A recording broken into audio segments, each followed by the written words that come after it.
Hi everyone, welcome back. This is Dr. V. Vernita Glenn White, but I go by Dr. V, and thank you for joining me. I'm a life strategist and empowerment coach. I am also the CEO and founder of the Vibe Institute, the place where we help high achievers and professionals vibe higher in their influence, brilliance, and excellence so they can be their most empowered selves. As a result of working with us, those individuals, they break their personal glass ceiling so they can be their most powerful selves in life and career. And welcome back. If you've been on this journey with us, then thank you for showing back up. But if you are new, we're going through this lessons or this series of my new book, Embracing Grit for Greatness: How to Become Professionally Powerful Through Personal Empowerment. And like I've said before, I want you to purchase the book, of course, and I'll talk about that at the end. However, maybe you're not in a place to do that right now, or whatever the case may be, I still want to offer you value through this series. So this is also in the book, but I'm taking you through the different grit check-ins. And the grit check-ins, because the book is called Embracing Grit for Greatness.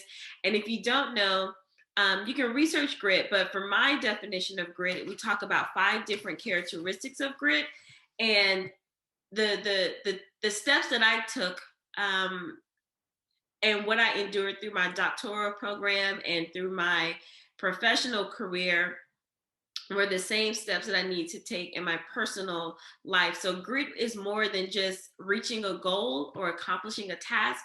Grit is the process of who you become along the way, sticking through something and still loving and enjoying the process of doing what you're doing so that you don't come out bitter and angry on the other side. There may be some moments in there, but once it's all said and done, you've become this fantastic person. You've enjoyed the process, the overall process, and then you also were able to reach the goal. The 5 areas of grit that I talk about are courage, conscientiousness, which we'll discuss that today. Can't talk. Endurance, resilience, and then excellence versus perfection. In the book, I talk about my story, of course, but then I also give you tools so that you can, become your most empowered self as well. So I talk about the 5 characteristics, but then I talk about the big you and then the little you. The big you is who you are, like professionally, in your business, your career, and then little you often is the side that shows up personally, the one that holds you back sometimes. And we want to address both. We want to talk about both of those so we can become our most empowered selves, because we have to know what's happening, especially if we're stuck at a certain level. We have to know what's happening so we can go and fix it. Because after all, high achievers, that's what we do. We look at a problem and then we go fix it, right? And then, just in case you're new, when I say high achievers, a lot of times we associate that with being like really good in school or academics. You'll hear me talk a lot about academics because that is my area, but that doesn't mean you have to do well in school to be a high achiever. If you've reached a certain status in your business career, your professional life, but you weren't like the stellar student with the straight A's, but you did your doggone thing, that's what I'm talking about.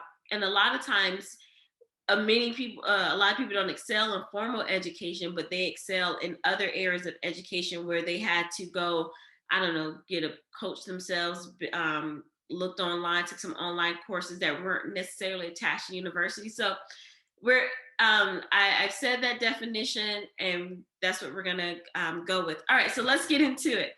Conscientiousness, that's the second characteristics, and we're gonna talk about big U. And like I said before, I like the way I did it in a previous lesson. I'm going to read it to you, not to insult your intelligence, but again, some people may not, you may not ever purchase my book. And I want to make sure that you get the value that you need right here at this moment. So I start off with quotes, and this one is by Ursula K. Le Guin, Guin, Guin. Let me know in the comments below how to pronounce that correctly. It says, it is good to have an end to journey toward It's good to have an end to journey toward, but it is the journey that matters in the end. So yeah, we want to have an outcome, a goal, but it's really good to have the journey along the way, and that's the whole like premise behind grit. All right, so I talk about this is big U, like big U. So that's where our mind is. As a high achiever and highly successful person in your professional life, I'm sure you shy away from sharing details of your success. Like how many of us have been there? I know for me, I didn't really tell people all of the things that I've done as a doctoral student, as a college professor. They know that I graduated with my PhD. They know that I taught college or teach courses, but they didn't know the ins and outs of really how I built up my CV and some of the things that I've done. Most people don't realize that you follow schedule, daily routines, habits, you live by deadlines, you take copious notes, and you set up routines to make sure that you get the job done and reach your goals. So, I mean, maybe you haven't done all of this, but definitely like the habits and routines. Like, I don't know any successful person that hasn't lived by, routines and habit building. They may not take all the notes in the world, but those routines and habits and deadlines, yeah, for sure. You may not realize this, but you are more conscientious or you pay more attention to details when you are in consistent environments such as school and certain careers where you demonstrate a high level of self-discipline. A lot of us take that for granted. In these situations, you follow the same patterns with minimal surprises or interruptions within the parameters of the job or task. Although there are difficult tasks that you may encounter or that you face, you understand that those situations are expected and come with the territory. Like we know that there are going to be breakdowns in our business or at work, but we don't flip out about it because that's part of the job, right? Even though that's part of, we plan for that. It may be subconsciously, but as high achievers or and people like who get things done, we give ourselves room and space for if something doesn't work out. And if you don't believe me, I'm going to challenge you to sit with that and find that area. I want you to take a moment to think about one of your accomplishments. Aside from thinking that you wanted to accomplish this goal, what were the actual steps you had to take to reach the goal?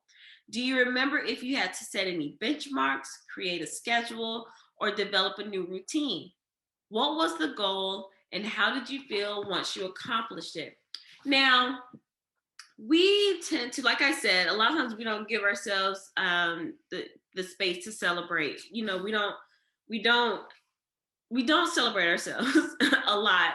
Society, we're under celebrated as a society. But I want you to take a moment to think about one of your last accomplishments.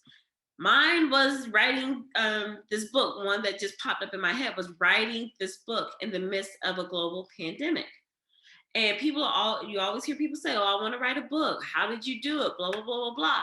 And on Instagram, I pretty much talked about my process of what it took for me to write this book. I started when we were in a real shutdown with nothing to do. I even created my own, group of supporters called I think it was the 30-day quarantine or coronavirus challenge or something like that. And out of that, someone wrote a book too. So, but I talked about like, how my desk looked, the notes that I took, the storyboarding that I did, the hours where I would wake up the days where I woke up at 5 a.m. and set up my computer and timed myself for 90 minutes or to reach a goal of having, I think 1,500 words or 500 words, every time I sit down at the computer and things like that. The rewrites and all of that. I talked about the details of that. And then people were like, "Oh, it took all of that." Yes, I didn't magically just write this book. Some people may have that gift, but I know for me, I gave myself deadlines. I didn't do a lot of things. I cut a lot of things out because I wanted this book done when I wanted it done. So I want you to do the same thing. So let me back up. So I had to sit with that and say, you know what? you put a lot of this into writing a book. We're not just going to brush it off. I did this in about 90 days from start to finish. There were some moments where I was like, oh, forget this book, I hate it. But I really did the doggo thing. And then when it was time to promote it, it hit #1 bestseller in my category for Amazon. And people are like, oh, how'd you do that? But they didn't see the whole, process of creating the post that I did, posting it, going live, writing all of my copy and doing it every day leading up to launch day. So, you sit with yourself. I paid very close, I had, I paid attention to details along the way because I knew the outcome I wanted to produce. And I want you to think of that as this highly successful person, this high achiever. What was the last thing you accomplished? And I don't want you to just say, oh, I got a job promotion, or I wrote a book, or I developed this curriculum, or I closed this big deal. What were the details of that? What were the hours that you spent preparing? What did you have to cut off for that moment of time? um, what habits and routines you had to develop. How did you get your mindset together?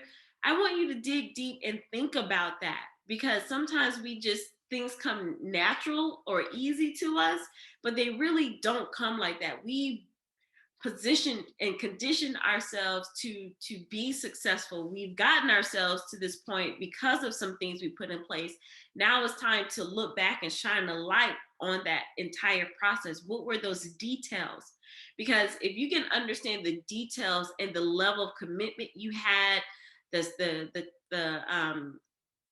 time management you had, the self-discipline you had, it's going to serve you well. So that's why I want you to take a moment and to sit with that and to look at that and feel that.